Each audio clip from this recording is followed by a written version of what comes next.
بسم الله الرحمن الرحيم. قول أسرة محمد نشار. شوفوا الفيديو الآخر عشان بسم الله الرحمن الرحيم. السلام عليكم ورحمة الله وبركاته. هنكلمكم يا جماعة الفيديو النهاردة إن شاء الله عن عملة المعدنية. العملة المعدنية اللي هي الاتنين قرش، الاتنين قرش أو ال20 مليم.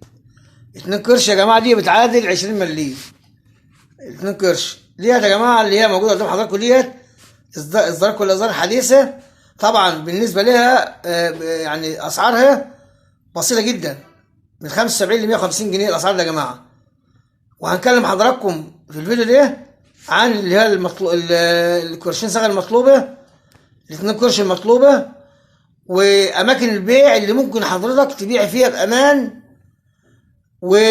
أو تشتري لو حضرتك من هواة جمع العملة القديمة. طبعا جميع متابعينا في الإسكندرية هنقول لحضراتهم على أماكن بيع في اسكندرية، وفي القاهرة متابعينا في القاهرة هنقول لحضراتكم في القاهرة، وطبعا في المنصورة برضو هنقول لحضراتكم أماكن البيع برضو.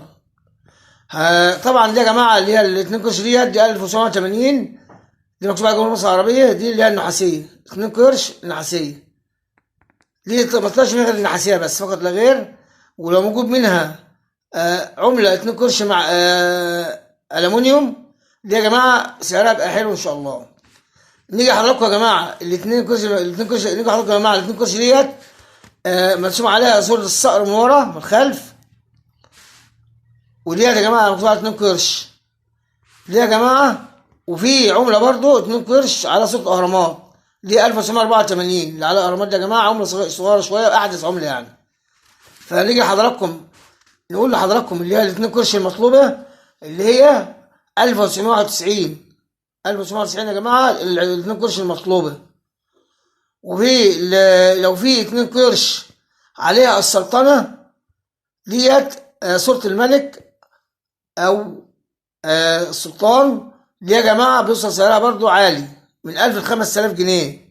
لو عليها صورة السلطنة صورة السلطان بيوصل من 1000 ل 5000 جنيه.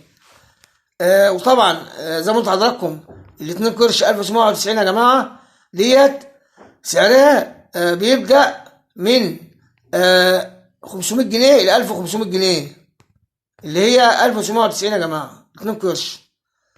وسبب ندرة غلاء العملة يا جماعة إن اللي ما يكونش موجود منها كميات كبيرة جدا فدي بتبقى شحيحة فسعرها بيعلى زي ما قلت لحضراتكم كده. إنما العملات اللي هي متوفرة زي دي كده يا جماعة دي موجودة بكميات كبيرة.